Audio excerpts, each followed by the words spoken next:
Olá, sejam todos muito bem-vindos ao podcast Clínica 360, onde a gente apresenta aqui toda semana evidências que impactam de fato a nossa prática. Eu sou o Patrick, médico de família e atuo em consultório próprio. Eu sou o Luciano, sou médico de família, eu atendo tanto presencial quanto online e, além disso, eu sou supervisor do programa Mais Médicos. E eu sou a Aline, médica de família, trabalho com telemedicina. Eu gostaria de lembrar que nada do que a gente fala aqui representa as posições das instituições em que a gente trabalha, representam apenas o nosso ponto de vista como médicos. As referências dos artigos que a gente vai discutir hoje vão estar na descrição do episódio. E no episódio de hoje, o Patrick vai falar sobre o uso de magnésio para insônia, o Luciano vai falar sobre o uso de psicoterapia para transtorno bipolar, e eu vou falar sobre o guideline da Canadian Family Physician de 2017 sobre desprescrição de inibidor de bomba de prótons. Eu procurei esse artigo porque eu queria estratégias que fossem seguras e eficazes para desprescrever IBP, já que o IBP ele tem bastante comum, né, e na maior parte das vezes desnecessário, e pode levar a efeitos colaterais significativos a longo prazo e custos evitáveis. Então, e uma especial atenção para o manejo nos idosos e pacientes que têm polifarmácia, né? A equipe que desenvolveu essa diretriz utilizou uma abordagem GRADE, que revisa sistematicamente ensaios de desprescrição de inibidor de bomba e estudos sobre os danos do uso contínuo dos inibidores. A equipe incluiu médicos de família, farmacêuticos, um gastro e além de considerar as preferências dos pacientes e as implicações em recursos financeiros, né? As recomendações finais desse guideline sugerem a desprescrição de inibidor de bomba em adultos que completaram um mínimo de 4 semanas de tratamento e cujos sintomas foram resolvidos, exceção para os casos de esofagite severa ou em pessoas que tenham um histórico de úlcera gastrointestinal sangrante. Então, a recomendação inclui diminuir a dose diária ou parar e mudar para o uso sob demanda, então um uso conforme necessário, né, se tiver dor. Isso é uma recomendação forte, mas com uma evidência de baixa qualidade. Alternativamente, eles recomendam considerar o uso de antihistamínicos como alternativa aos inibidores de bomba, mas com uma recomendação mais fraca. Os pacientes podem ser mais propensos a se envolver nessa desprescrição se eles entenderem a justificativa para a desprescrição, né, os riscos continuados do inibidor de bomba de prótons e que essa terapia de longo prazo não é necessária. Há evidências de qualidade muito baixa de que a descontinuação, né, sem redução gradual ou uso de outras demandas aumenta a recaída de sintomas. Então, é prudente a gente reduzir os inibidores de bomba a dose mais baixa, eficaz, antes de descontinuar. E principalmente, fornecer para os pacientes uma estratégia, né, em que ele, se tiver sintoma, vai poder manejar os próprios sintomas sob demanda. Curiosamente, né, os médicos nesses estudos parecem preferir a redução gradual da dose de 2 vezes diariamente para 1 vez por dia, de uma dose alta para uma dose baixa, de diariamente para dia sim ou dia não, e qualquer uma dessas abordagens pode ser usada. Então, levando em consideração a situação do paciente, né, de como ele está, né, de como estão os sintomas, e também quanto é conveniente essa abordagem, e explicar a justificativa de desprescrição. A recomendação sugere avaliar caso a caso, antes de desprescrever, e recomenda que ela seja, então, que essa diretriz seja aplicada de maneira personalizada para as pessoas. Boa, Aline. Acho que é sempre bom ouvir isso de novo, né? Eu confesso que às vezes isso tá na mente, né? Assim, pô, IBP não é para ficar se usando para sempre, mas às vezes com a quantidade de demandas de saúde que aquela pessoa tem, isso vai às vezes passando e depois você vê a pessoa tá usando faz um monte de tempo e você, por causa eu acabei nem abordando isso quando eu devia, assim, perdi um tempo ali em volta disso. Achei interessante isso de 4 semanas e tentar descontinuar. Ao mesmo tempo, eu fico até na dúvida se essa é a mesma estratégia também para pacientes que estão usando já há anos, né? Assim, e tem alguns pacientes que eu sei que eu tentei tirar, mas é isso, eu usava 3, 5, 10 anos IBP todo dia, era tipo uma balinha, assim. Então eu fico sempre na dúvida, até da aceitação da pessoa, a gente tenta comunicar, explicar um pouco dos riscos, tentar mudar, mas às vezes fica muito difícil. Você acha que seria a mesma lógica, assim, para esses pacientes mesmo de muito longo prazo usando? Acho que sim, essa diretriz coloca, né, então, num geral, porque eles estão pegando, né, talvez uma população canadense que eventualmente não tenha, né, tanto, um uso tão contínuo assim, né, não sei. Mas a verdade é que eles sugerem, né, que a gente proponha uma mudança, gradual da dose, né, então aquilo de: "Ah, eu não vou renovar esse remédio para o senhor". Então é isso que talvez, esteja mais associado à recaída de sintoma. Legal, Aline. Eu queria ouvir de você a sua impressão de qual dos argumentos que você sente que tem mais efeito na hora que você vai convencer as pessoas a parar de usar uma medicação de longa data dessa. Cara, eu gosto muito de falar sobre, interação medicamentosa em pessoas que estão usando algumas medicações ao mesmo tempo. Então, né, de que acima de 3 remédios a gente já começa a ter potenciais interações medicamentosas que podem ser mais graves. Eu gosto de falar por aí. E também, de falar sobre o uso, a longo prazo, né, relacionado a efeitos colaterais, importantes, que talvez a gente, né, não tenha, né, que talvez não tenham sido explicados idealmente no início do tratamento, né. E também, dizer que existem alternativas para o controle da dor, que a gente pode lançar mão, que não aquela medicação. Então, que ainda assim a gente vai estar acompanhando aquele sintoma, a gente vai estar olhando para ele, né, cuidando dele, mas talvez com uma outra abordagem. Essa tem sido minha argumentação. E vocês? Olha, eu usava bastante o argumento da evidência obscura de demência. Tem hora que a gente usa a evidência ao nosso favor, às vezes nem quando ela está muito bem delimitada pode servir também. Então, quando ainda não tinha trabalhos muito definitivos de quais potenciais riscos a longo prazo e tinha esse fantasma aí de uma possível demência, eu utilizava, mas agora eu ainda estou em busca de um outro argumento um pouco mais realista.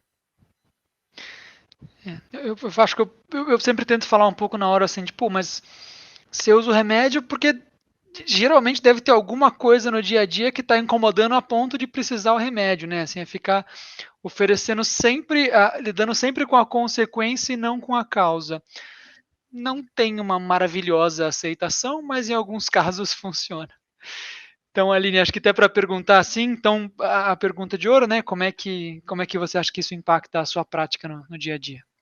Eu acho que para mim reforça essa possibilidade de fazer né, de desescalonar, assim, a medicação, propor anti-histamínico, né, e realmente, eh, a gente não precisa de inibidor, a maior parte das pessoas não precisam de inibidor de pombo de prótons, continuamente, então acho que dá para ter segurança, né, como clínicos ali, de que as pessoas não precisam tanto disso, a gente tem recursos, né, você estava falando, bom, mudança da alimentação, a gente vai ter que argumentar aí de outras maneiras. Eu acho que, para mim, na prática, é um pouco mais de, é isso, né? Reforça, me dá um pouco mais de segurança de, não, tô no caminho.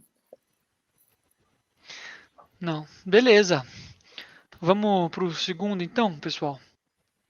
Acho que o segundo artigo eu queria conversar um pouquinho sobre o uso a suplementação de magnésio para insônia em adultos mais velhos, né? Assim, ele não fala idosos, mas adultos acima de 50 anos.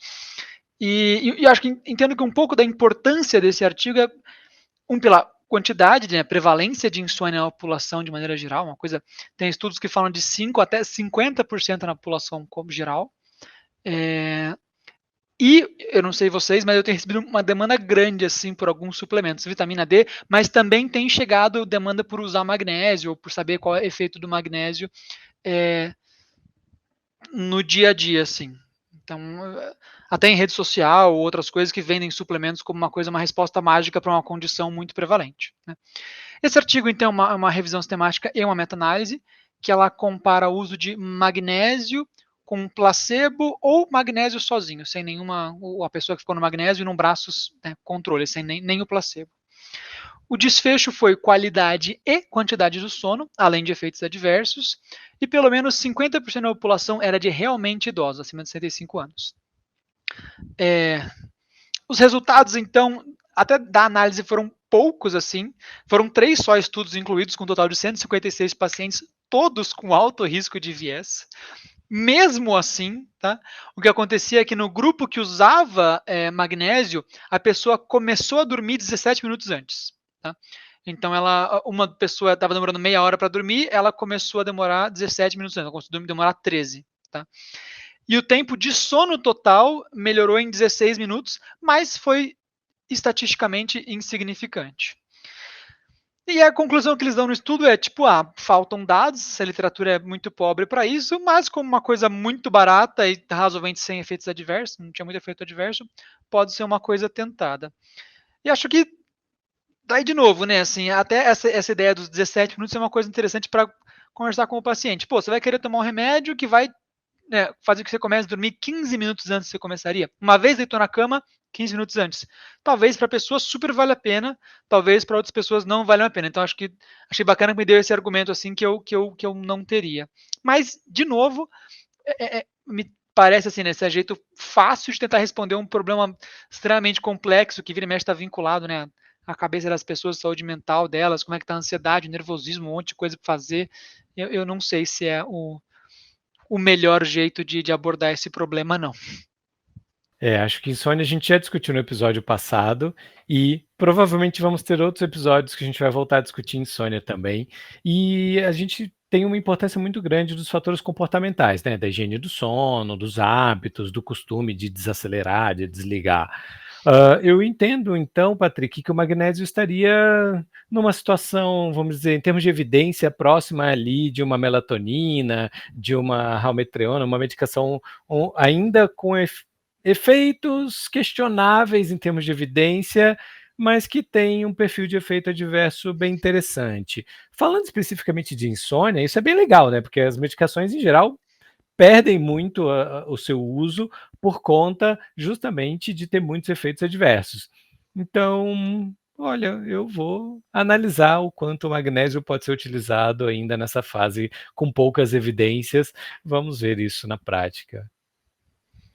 Eu ia falar que, bom, para mim, acho que eu falei no outro episódio, né, é um baita desafio, insônia na prática, assim, né, geralmente as pessoas, eu não quero ficar dependente de medicação, mas eu viro à noite e não durmo, tal, isso é muito angustiante, assim, né, então acho que no limite talvez seja alguma coisa mais para tentar, né, mas esse estudo ainda, né, 100 e poucos participantes, qualidade baixa, desafiador, né, ainda topar essas coisas. E eu acho que é muito difícil que a gente tenha, né, em relação aos suplementos, coisas muito melhores, assim, né, não é que se a gente for pesquisar vai ter, tipo, uma baita qualidade de estudos, né, então a gente está bastante na mão da indústria, assim, se pá, né, e também queria até te perguntar se tinha conflito de interesse nesse, porque não é incomum, né, se eles declaravam algum conflito de Olha, interesse. eu não lembro, Aline, eu vou até olhar aqui depois. Não é impossível que tivesse mesmo, mas não lembro, assim. Não, às vezes não é nem declarado, né, não sei se vocês lembram aquela coisa do cara da vitamina D, né, uns anos atrás apareceu, né, que tinha uma relação. Enfim, acho que a gente pode estar submetido a isso de alguma maneira. Acho que sim. Mas são 2 professores universitários que fizeram a revisão, então acho que diminuiu um pouco a chance, mas, né, não quer dizer muitas coisas. Acho que uma coisa que eu achei interessante do artigo é que ele mesmo no artigo, ele fala, tipo, a gente não nem tenta propor uma relação do porquê o magnésio melhoraria a insônia. Então eles vão, acho que eles foram meio que na onda do povo, assim, tão usando, vamos ver se faz algum efeito, mas uma sugestão fisiológica porque funciona, ninguém nem tenta dar. É isso, acho que pensando em como isso impacta a minha prática, na verdade, acho que a coisa que vai ter é isso. Pô, você quer gastar 50, 60 reais para tentar dormir 15 minutos antes e testar? Porque o efeito adverso também é baixo e depois a gente pode testar. Mas acho que é dividir um pouco com a pessoa e não. Eu acho que eu já não fazia isso, mas é também assim, não vender milagre, não vender uma coisa que vai ser uma baita sugestão mágica, uma solução mágica que não é essa. Excelente. Vamos para o próximo, então? Bora. O meu artigo é para discutir um pouquinho sobre a relação entre transtorno afetivo bipolar e a prescrição de psicoterapia. Então, eu trouxe esse artigo motivado aí por estar atendendo muitos casos de transtorno afetivo bipolar atualmente e outros casos de saúde mental grave e uma certa frustração com a medicação como solução, né? Então, eu preciso observar e atentar a outras possibilidades. E eu achei esse artigo publicado no JAMA de Psiquiatria de 2021, do Miklovitz, e o objetivo desse artigo avaliar se a psicoterapia diminui recorrência de sintomas e recorrência de episódios ou maníacos ou depressivos nos transtornos bipolar. Então, foi um artigo que foi feito como uma meta-análise e no estilo de meta-análise em rede e revisão sistemática. Então, na verdade, foram duas metodologias utilizadas. E comparou 39 ensaios clínicos randomizados, que em todos eles tinham 2 grupos com medicação e psicoterapia, numa diversidade de opções de psicoterapia. E medicação e uma outra intervenção controle. Então, todos os 39 ensaios clínicos comparavam alguma intervenção controle para simular ali alguma forma de psicoterapia, de uma psicoterapia interpessoal, ou em grupo, ou familiar, mas ele frisa bastante que não são as estratégias automatizadas. Então, não é uma estratégia eletrônica, como é algo que tem visto aí bastante trabalho estudando essas estratégias de autoajuda ou de algo eletrônico que você consegue fazer isso sem intervenção humana. Então, essa meta-análise teve como desfecho primário recorrência de sintomas e crises, novas crises. Então, o período que eles avaliaram foi de 12 meses e é interessante notar que alguns reforços o artigo traz, como somente a medicação não previne de forma adequada a recorrência. Há pouco tempo atrás, a gente usava só a medicação como estratégia de recorrência e não dava ênfase numa psicoterapia. Os 20 grupos ao todo, né, foram avaliados dentro dos 39 ensaios clínicos, 20 comparações que eram possíveis de serem agrupadas entre si. Teve uma recorrência menor em todos eles comparado com o controle, ou seja, em todos os grupos que foram realizados psicoterapia, o efeito foi melhor com insignificância estatística do que somente medicação. Quando comparado estratégias de psicoeducação em grupo ou em família com o individual, teve uma leve vantagem para essas intervenções em grupo ou em família, o que me causou também uma certa surpresa positiva, né? Viés de médico de família. Todos os achados apontaram para melhora expressiva de resultados com essa associação.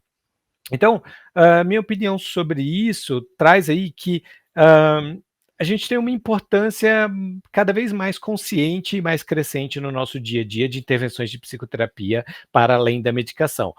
É meio óbvio, mas acho que é legal ver evidências que reforçam isso cada vez mais.